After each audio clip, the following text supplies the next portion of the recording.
Police કોન્સ્ટેબલના સિલેબસમાં science ટેકનોલોજીમાં 15 જેવા topic આપે છે.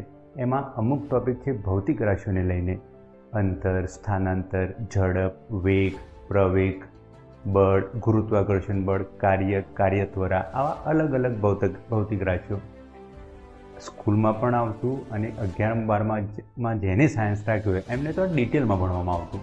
છતાં ગ્રેજ્યુએટ થયા પછી પણ આમાં કન્સેપ્ટ ક્લિયર નથી હોતા.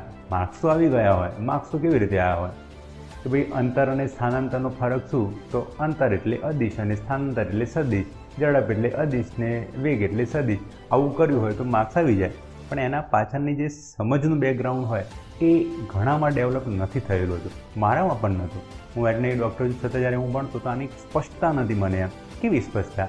તો સિમ્પલ સાદું સમજીએ તો અંતર અને સ્થાનાંતરનો ફરક શું? તો અહીંયાથી અમારું હિંમતનગર છે ને શામળાજી 50 કિલોમીટર.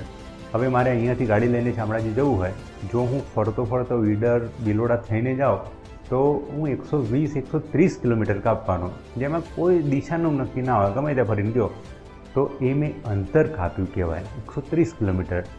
પણ મારે જો શામળાજી સીધી લાઇનમાં જવું હોય, વચ્ચે એકદમ સૌથી ઓછામાં ઓછું અંતર, તો મારે દિશા નક્કી કરવી પડે.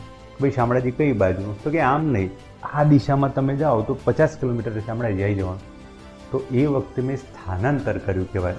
એમાં સ્ટાર્ટિંગ પોઈન્ટ અને એન્ડિંગ પોઈન્ટ ફિક્સ હોય દિશાના એંગલથી. આવી જો સમજ કેળવાઈ હોય તો પછી ઝડપ બી સમજાવવાનો.